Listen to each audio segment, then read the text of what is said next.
Hiya folks, how you all doing? Will here, but for another fight card prediction. We're going to be breaking down UFC on Fox number 15 from the Prudential Centre in New Jersey as Lyoto Machida and Luke Rockhold face off in the main event for perhaps the next shot at Chris Weidman or Vitor Belfort. We're coming off UFC Fight Night 64, but a few short hours ago. Probably not the best card, probably the worst card we've had this year, to be fair. We have had some good cards, but that was pretty weak. Pretty devastated, if I'm being perfectly honest with you. Joanne Calderwood had a big opportunity to get a title shot in our home country, in our backyard, minutes from our home, and Marina Moroz just absolutely came out of nowhere and took her straight out with a lovely armbar. Marco Krokop came back and beat Gabriel Gonzaga. Leon Edwards with an 8-second knockout. So there was some bright spots in there. A little bit disappointed. Great to see Stevie Ray win. He's a great guy. But we're moving on to this card. The card's okay. A lot of people are bigging this card up. I'm not too sure about it. I think it's okay. But I'm going to get straight into it and get through it as quick as I can for you. We have, in the middleweight division, we have Eddie Truck Gordon against Chris Dempsey. Eddie Gordon, coming off that loss from against Josh Saman, he was pretty much controlling that fight. He was pretty much laying on Josh Saman and then got hit with a hellacious spinning back kick that knocked him out, and he was seeing stars. He was just basically knocked the fuck out, which is always nice to see. Top guy is Eddie Gordon. Hope he does well here. He's against Chris Dempsey, who I seen last fight in Dublin last year. Up at light heavyweight, he fought Ilir Latifi in Dublin and looked horrible. Got hit with a kind of knee midway through the first round, and then he got taken out with shots on the ground. Down at his weight class here, he might be a bit more competitive. I can see Eddie Gordon taking this guy down, getting him with some ground and pound. If he doesn't get the stoppage finish, which I think he could, I think he could definitely get a unanimous 30-27 in his favour. So I'm going to go Eddie Truck Gordon there. We have Diego Brandao against Jimy Hettes. Now this was a fight that was supposed to happen, I think it was last year possibly. And I think Jimy Hettes got ill the night of the fight, so that fight got taken off. If I remember right, I think I took Jimy Hettes in that fight. I'm not going to change it up. I'm going to keep it in this. I don't think Brandao's gas tank's particularly great. If he doesn't finish in the first round, I don't see him stop it. He's always dangerous. He's one of these people that you can never count out. He's always dangerous. But I like Jimy Hettes. I just think he's a little bit more well-rounded and probably a bit more consistent. He's coming off a loss. Brandao's last loss was to Conor McGregor. And Jimy Hettes' last loss was to Dennis Bermudez, where he got stopped in the third round there about a year ago. I think it was at UFC. I think it was in Texas. I can't even remember which one that was.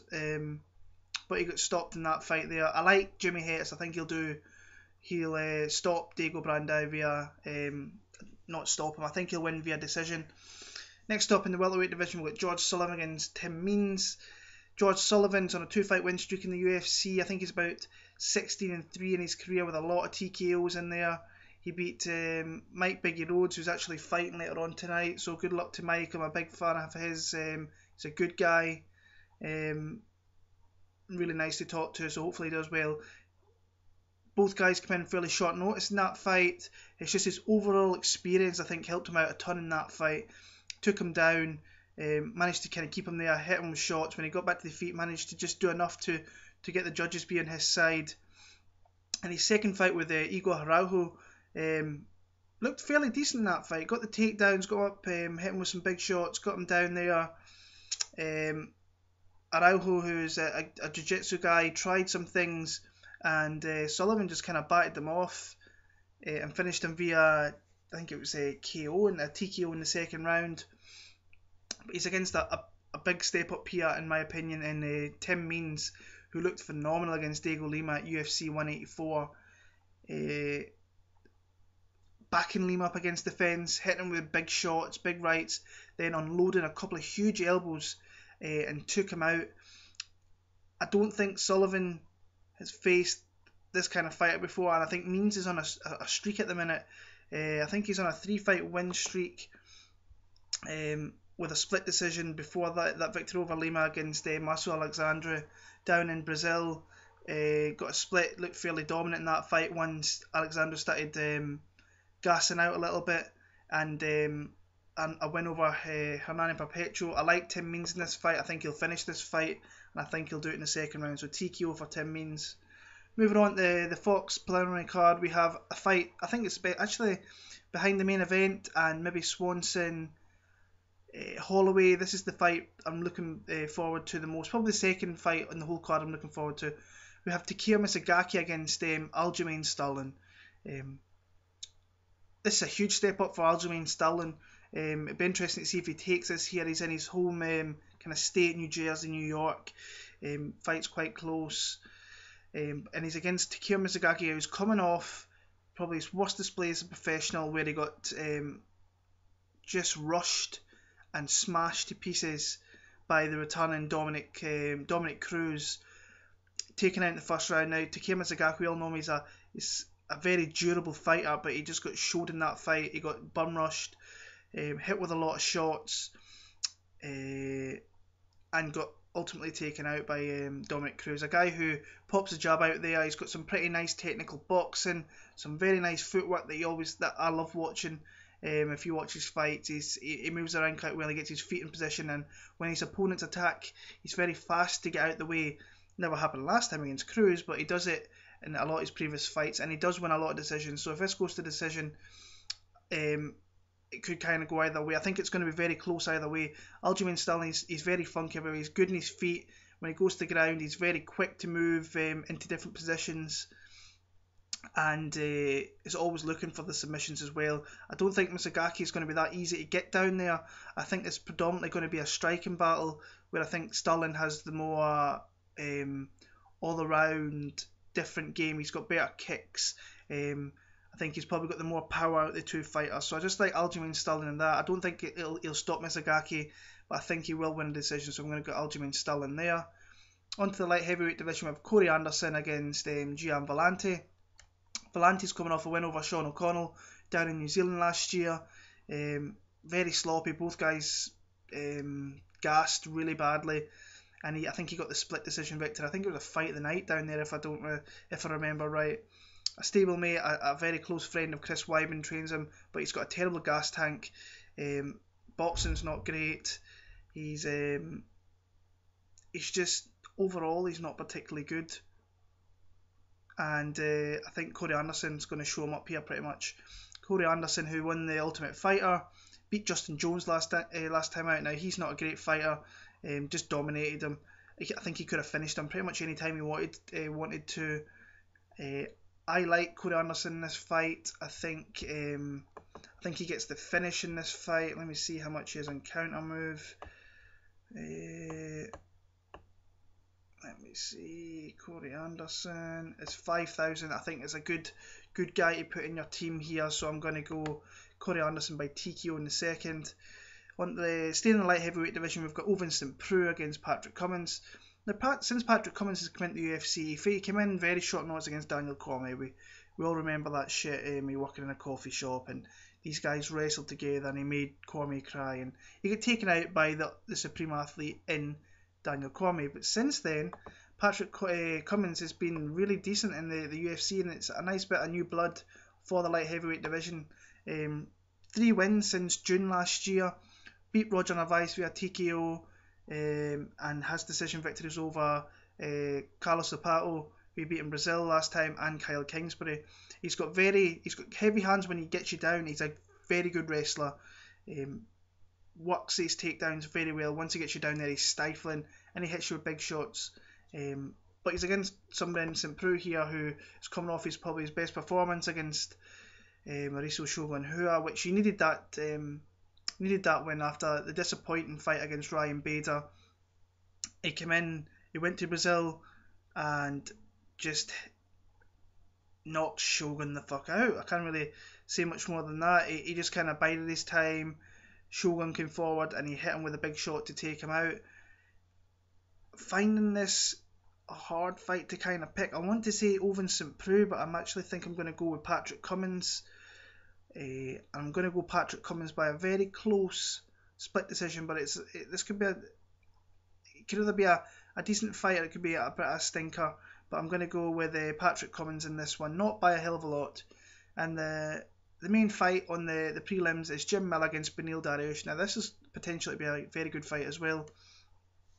Jim Miller, this is the first we've seen him since July last year, where he got knocked out by the Cowboy Donald Cerrone, and to be honest with you, the fight should have been stopped before that. But got knocked out by Donald Cerrone. I think he's on a little bit of a decline already. A guy who's always ready to throw down, great skills on the ground.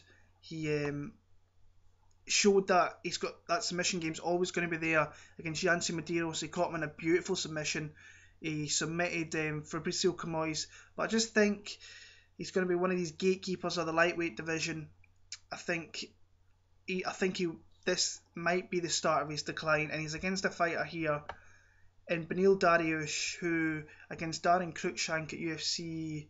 When was it? It wasn't that long ago, was it? I can't even remember off the top of my head. 185, yeah, UFC 185. I wanted to say 184 for some reason.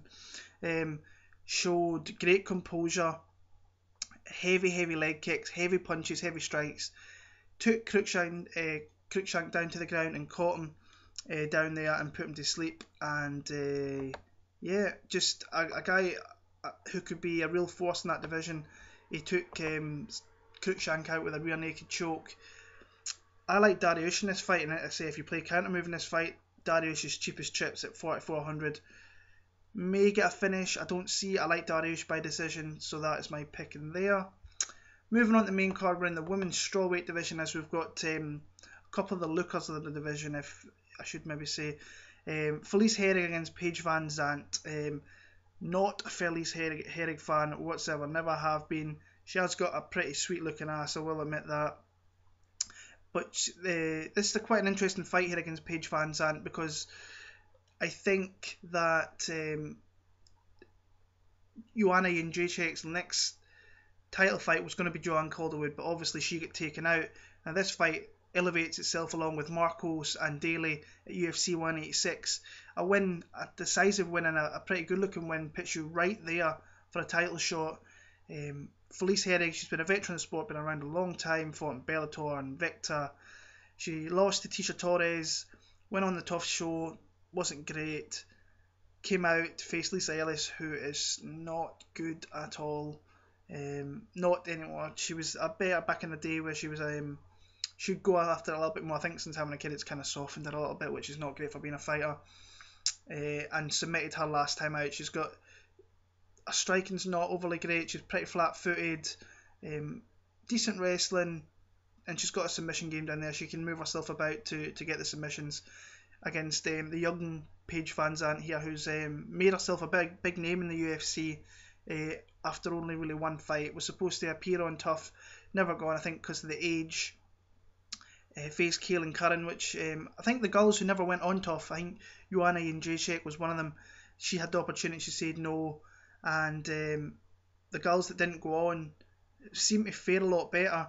Paige VanZant against Kaelin Curran was a very fun fight in Austin last year, and she got a beautiful finish in the third round. A lot of scrambles, a lot of knees, takedowns, getting back to the feet. It was a very fun fight to watch, and I think it was Fight Pass. She did pretty well in Fight Pass with the views as well. I really hope Paige VanZant wins this fight. I don't know why. I feel like I'm leaning towards Felice Herrig. I am going to go Paige VanZant, but not by an awful lot. So I'm going to go VanZant by decision. I don't think she'll get a title shot, by the way, but I think she'll put herself one step closer. On the featherweight division, we have a great fight here against Cub Swanson against Max Holloway. Cub Swanson's got a lot to prove coming back off that. He got dismantled by Frankie Edgar in San Antonio last year and got finished like 3 seconds from the end of the 5th round. Got totally smashed by Frankie Edgar and just had nothing. He had nothing for Frankie Edgar. It was quite surprising to see, because he's been in a streak. A very good technical boxer. He's got some power there as well. He uses his body kicks quite well when he uses them. Quick hands, hand speed's very good. Footwork's fairly decent, And he's against a very aggressive fighter here, Max Holloway, who's streaking himself, coming off a win over Cole Miller. Guy fought, I think, 5 times last year. I'm going back and forward in this one as well. You play counter move. Club Swanson's very cheap here at 4,500, so maybe look at getting him in your team if you're looking for a cheaper option. I think I'm going to go Max Holloway in this fight. I just think it's a good time to get Club Swanson right now, and I just fancy him to do enough on the feet with his striking. It's going to be it's very close, but I'm going to go for Max Holloway, not by an awful lot. Wouldn't be surprised if Swanson wins the fight, but I'm going to go Holloway. On to the co-main event, we have Jacare Souza against Chris Camozzi, which literally got announced tonight. I am not going to speak in this fight. Not long ago, Jacare faced Chris Camozzi and stopped him in the first round, and I fully expect him to do it here. Chris Camozzi's been out in the independent circuit roundabout where he lives in Denver, won a title, won 2 fights, he's back. This fight's going to end quick. Get him on your counter move team, 5,400, boom, boom, boom. On to the main event, we have Lyoto Machida against Luke Rockhold here. Now this is a fantastic fight. Both guys right in the cusp of that title shot. Both guys very well rounded in their respective kind of arts. I think Rockhold's a more better well rounded fighter with all the aspects, whereas Lyoto Machida, his specific style of karate is spectacular, and since he's came to the middleweight division he's been fantastic. Knocked out Mark Munoz, gave Chris Weidman a great fight at UFC 175, knocked out CB Dollaway. So this is a big fight for him here, but I like Luke Rockhold here. He absolutely smashed Michael Bisping. He cost a Philippou last year. To see him smash Michael Bisping was pretty cool, I must be honest. And he did it fairly easily. So, I mean, going back and forward in this one, I'd actually like Lyoto Machida to win personally, but I think Luke Rockhold will win. I just think he's got a little bit more tools to use in the fight to get him the decision victory, and I'm going to go Lyoto Machida via decision. So that's my picks for UFC on Fox 15. Come follow me on Twitter, Will Martin 7MMA. You want to come and play counter move, let me know. If you could subscribe and share this, it would be very much appreciated. Come and speak to me in the drop down box. I'll try and get back to you. I'm working quite a lot, so it's quite hard to get back to all of you at the one time. Thank you very much, and I'll be back for next week for UFC 186, Horiguchi, Demetrius Johnson versus Kyoji Horiguchi. So thanks for tuning in. I will see you then, and take care.